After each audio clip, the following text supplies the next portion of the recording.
என்னை காண்கிறவர் தேவன். அதுதான் ஆகா சொல்றா. ஆகாரம் என்ன சொல்றாங்க? நீர் என்னை காண்கிற தேவன். எப்படிங்க? வனாந்தரத்தில் அம்மா சொல்றாங்க, நீர் என்னை காண்கிற தேவன். கர்த்தருக்கு மகிமை உண்டாகட்டும். கர்த்தர் நம்மேல் கண்ணோட்டமா இருக்கிறார்.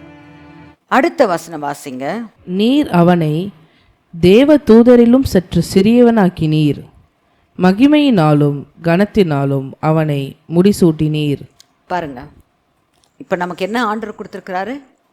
மகிமையும் கனமும் கொடுத்துருக்கிறார். எத்தனை அற்புதமான தேவன்! மகிமைக்கும் கனத்திற்கும் ஸ்தோத்திரத்துக்கும் புகழ்ச்சிக்கும் எல்லாவற்றுக்கும் பாத்திரர் ஏசப்பா மட்டும்தான். அவரை தவிர யாருக்கும் கிடையாது. ஆனால் அதுலேருந்து எடுத்து நமக்கு கொடுக்குறாரு பாருங்க, அதுதான் அவருடைய அனந்த ஞானம், அவருடைய அளவற்ற அன்பு. ஏனென்றால் நம் ஒவ்வொருவரையும் அவர் சாயலின்படியும் அவருடைய ரூபத்தின்படி கர்த்தர் நம்மளை சிருஷ்டித்திருக்கிறார். தெய்வ ஜனமே, எத்தனை பெரிய பாக்கியம் நம்மளுடைய வாழ்க்கை! கர்த்தருக்கு மகிமை உண்டாகட்டும். எத்தனை பெரிய பாக்கியம்! ஹல்லேலூயா! கோடான கோடி ஸ்தோத்திரம் ஏசப்பாவுக்கு, கோடான கோடி ஸ்தோத்திரம். இங்கே பாருங்க, அடுத்த வசனம் பாருங்க. உம்முடைய கரத்தின் கிரியைகளின் மேல் நீர் அவனுக்கு ஆளுகை தந்து, ஆடு மாடுகள் எல்லாவற்றையும், காட்டு மிருகங்களையும், ஆகாயத்து பறவைகளையும், சமுத்திரத்து மீன்களையும், கடல்களில் சஞ்சரிக்கிறவைகளையும் அவனுடைய பாதங்களுக்கு கீழ்ப்படுத்தினீர். எங்கள் ஆண்டவராகிய கர்த்தாவே, உம்முடைய நாமம் பூமி எங்கும் எவ்வளவு மேன்மை உள்ளதாய் இருக்கிறது. அல்லேலூயா, அல்லேலூயா. கர்த்தர் எல்லாவற்றையும் ஆளுகை பண்ணுறதுக்கு மனுஷராகிய நமக்கு அதிகாரம் கொடுத்துருக்கிறார். தெய்வ ஜனமே, நம்ம உண்மையாகவே நமக்கு தேவன் கொடுத்துருக்கிற அளவற்ற கிருபைக்காக கோடான கொடி ஸ்தோத்திரம். இப்போது 2-3 வசனம் வாசிக்கலாம். 1 கொரிந்தியர் 15ஆம் அதிகாரம் 27வது வசனம். இதில் அவர் எப்படி நம்மளை அங்கீகரிச்சிருக்கிறாருன்னு பார்க்கலாம். 1 கொரிந்தியர் 15ஆவது அதிகாரம் 27வது வசனம். சகலத்தையும் அவருடைய பாதத்திற்கு கீழ்ப்படுத்தினாரே, ஆகிலும் சகலமும் அவருக்கு கீழ்ப்படுத்தப்பட்டதென்று சொல்லி இருக்கும்போது, சகலத்தையும் அவருக்கு கீழ்ப்படுத்தினவர் கீழ்ப்படுத்தப்படவில்லை என்பது வெளியரங்கமாயிருக்கிறது. பாருங்க, சகலமும் அவருக்குள்ளாக கீழ்ப்படுத்தப்படும்.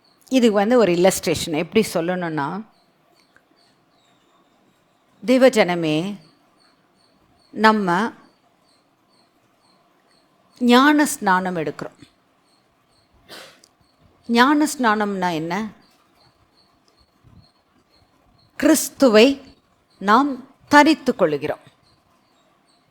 ஸோ நான் ஏசப்பாக்கு உள்ளே இருக்கிறேன். எனக்கு வெளியில் இருக்கிறது யார்? கர்த்தராகிய இயேசு கிறிஸ்து.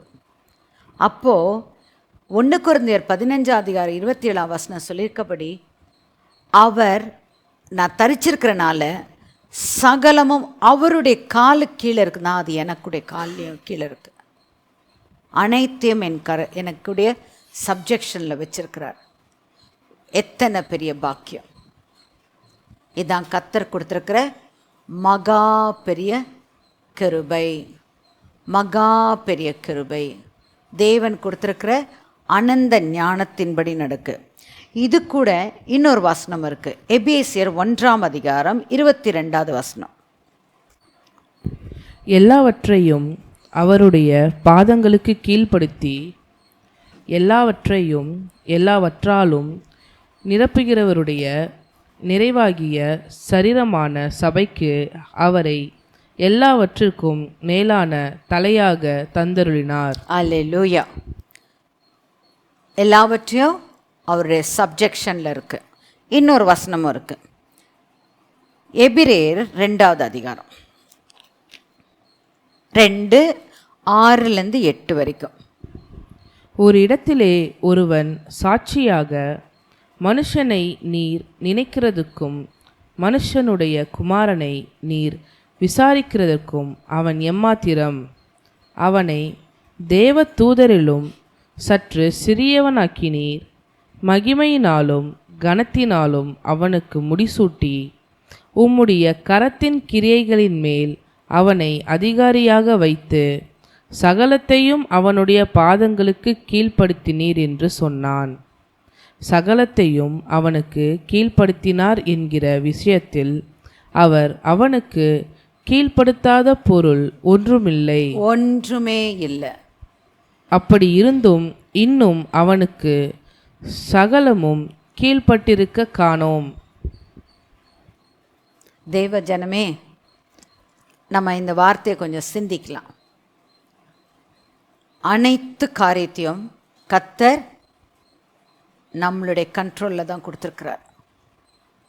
இன்னைக்கு கூட ஒரு நாய் பார்த்தோன்னா ஒரு சத்தம் போட்டு பேசினா அது ஓடி போயிடும்.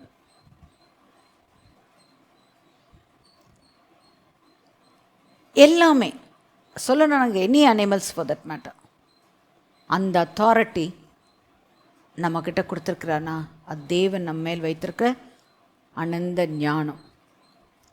அது மட்டும் இல்லை, இந்த 4ஆம் வசனம் சொல்லியிருக்கு இல்லையா, மனுஷனை நீ நினைக்கிறதுக்கும் மனுபுத்திரன் மேல் அவன் மேல் அவ்வளோ விசாரித்து அவனை நோக்கமாக வச்சு அவன் மேல் கண்ணை வச்சு அவனுக்கு ஆலோசனை கொடுத்து எல்லாத்தையும் செய்யறனா அவன் எதுக்காக? ஆண்டவரே, அவனுடைய அன்புக்காக. Unmerited grace and love and mercy on us.